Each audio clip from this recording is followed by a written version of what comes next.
Hello! We are going to Taipei. Taipei, Taiwan.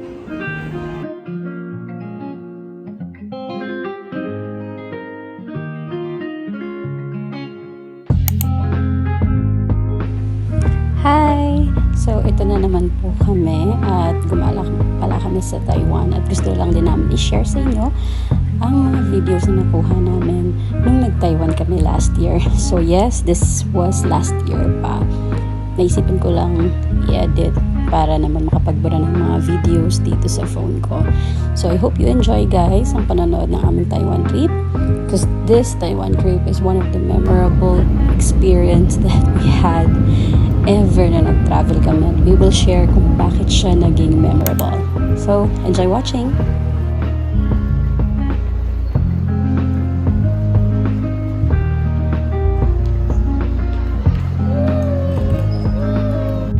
O, diba? Memorable talaga for us. Kasi, first time namin na nagkaroon ng sakit. This trip na umalis kami ng ibang bansa. Umiiyak si Sander paglapag namin ng eroplano dahil ang sama ng pakiramdam niya. At by the way, i-share ko sa inyo kung bakit kami nagkasakit lahat later on. But first, I will show you kung saan kami nagstay dito sa Hyatt Place in Taipei. Ayan yung kanilang lobby, ayan yung sa dulo is restaurant. So, while waiting ng room namin, kasi hindi pa kami ready. Kasi by the way, ang flight namin is morning, so tanghali na kami nakarating. And while waiting for our room, nag-play kami dyan. Ang tagal namin naghintay kasi sobrang strict sila sa check-in. Dapat talaga 2 p.m. Napakiusapan ko lang yung kanilang front desk na may sakit yung anak ko, baka pwedeng ipa-check-in na nila kami ng maaga. So, fortunately naman, pumayag. Pero alam nyo ba, 1 p.m. lang ang kaya nilang pagbigyan sa amin. So, okay na rin. And ayan, nakarating na kami sa aming room. At ayan yung magiging view namin.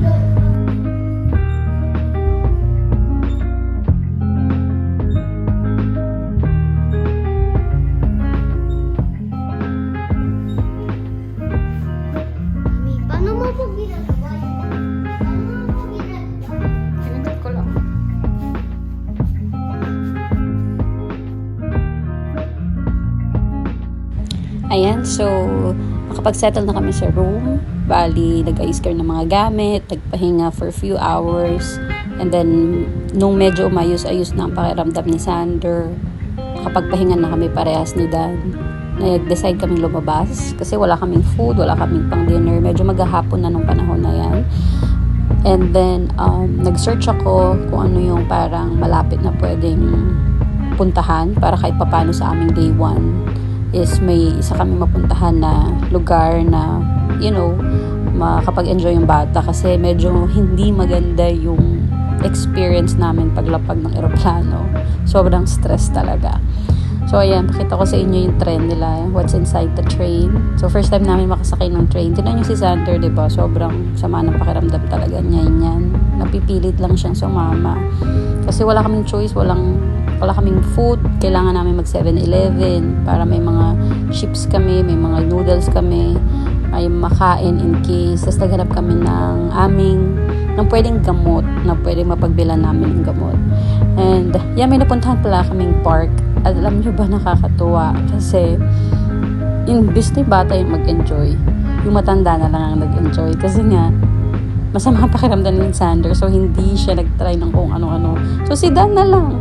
Actually, itong park nila, compare ko siya sa Philippines. Alam niyo ba kung nakapunta na ba kayo ng Riverbanks? Parang nasa Riverbanks lang ako na medyo malaking Riverbanks. Imagine niyo yung tulay ng sa River Park, sa tulay ng Marikina. Parang ganyan lang siya. Itsurang Marikina lang talaga na may ilog. Sorry pero feeling ko talaga Marikina lang siya na may mga laro-laruan na ganyan. Pero malaking park ito compare mo syempre sa Marikina. Sobrang laking park na ito. Tinan nyo nga ako, nagtatry ako kasi si Sander hindi mo siya medyo mapilit sa itry yung mga laro dyan na pang bata. So kami na lang ni Dan, pero ako hindi ako tumuloy, natakot ako kahit mababaw lang. Ayan, si Dan na lang na ang nagtatry ng mga laro kasi libre naman siya sa park na to. Pero ayan, napili din namin si Xander. Merong ito, upuan. Pumayag siyang mag-play dyan. Nakakatuwa. Kahit masama ang pakiramdam niya, tinry niya at alam niya nagustuhan niya. Gusto niya nga paulit-ulit. Napapangiti na rin siya ng mga panahon na yan. Kasi kahit papaano, may enjoy siya dyan sa parang pambata na upuan na yan na may pa ganyan-ganyan. So mamaya i-update ko kayo kung ano yung mga next plan namin.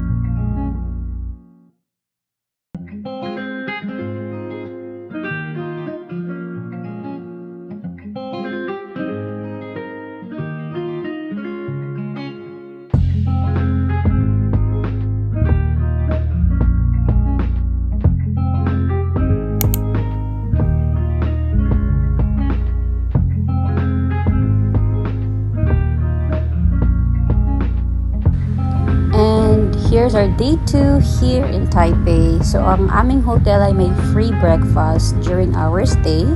5 days nga pala kami dito sa Taiwan. So, we have 4 nights at may 4 kaming free breakfast na buffet. Sa aming second day, pumunta kami dito sa one of the tourist spot here in Taipei. So, i-show ko sa inyo kung saan ito. Dito na lang sa video siguro.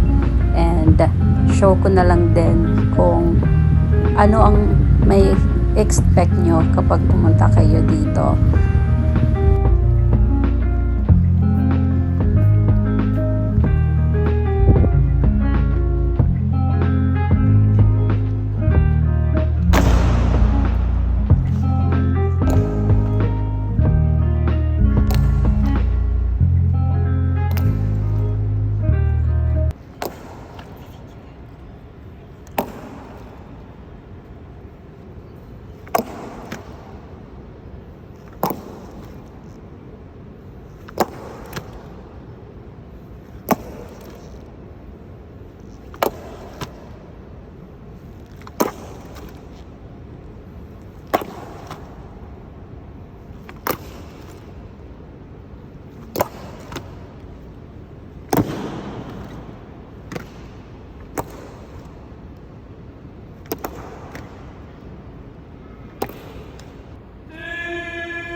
At ayan nga, tinapos talaga namin ang changing of the guard kasi na-amused kami, na-amazed kami kung paano sila nag-change ng guard.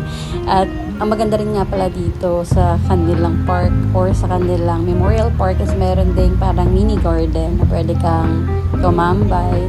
At ito na mga si Dan, no? Pamuni-muni, di ba? Tulala. So, napakaganda sa place na to, wala akong masabi. At saka after nga pala nito, alam nyo na, malapit na dito yung Taipei 101. So, if kayo ay visit dito sa Memorial Park, I recommend diretso na kayo dito kasi isang bus lang kami papunta dito sa Taipei 101. So, share ko sa inyo kung ano yung makikita nyo. Mini video lang. Hindi ako masyadong nakapag-video dito kasi medyo marami silang mga parang pang picture doon sa loob or sa taas ng Taipei 101. So, puro kami picture, di ako nakapag-video. And ito yung loob nga pala nung elevator. So, dyan yung makikita kung gaano kabilis. Mamaya ipapakita ko sa inyo yung video kung gaano kabilis umakyat ng yung elevator nila to 89th floor. Kasi nasa 89th floor ang parang doon mo makikita yung magandang view, yung pinakatuktok, yung pinakataas para makita mo yung buong Taipei. So, enjoy watching, guys!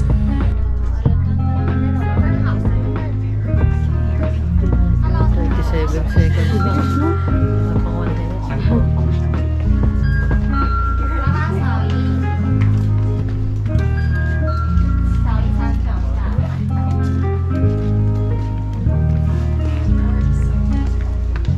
Hindi ka pala malilate dito. Bakit?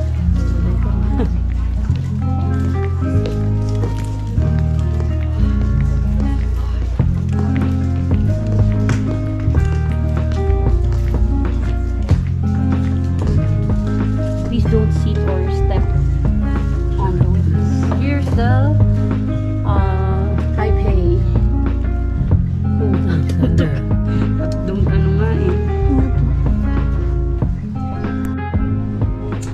Anong grade?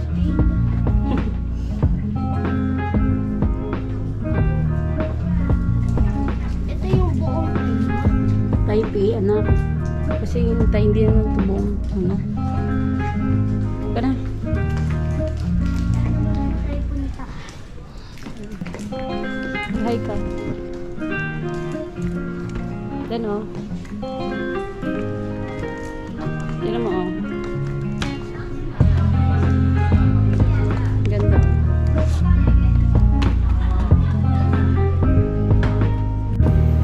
Ayan, so after namin doon sa Taipei 101 sa observatory deck nila, nag-grocery kami dito sa baba. By the way, ang Taipei 101 pala is malaking mall, napakamalaking building niya. So may mga office din siya.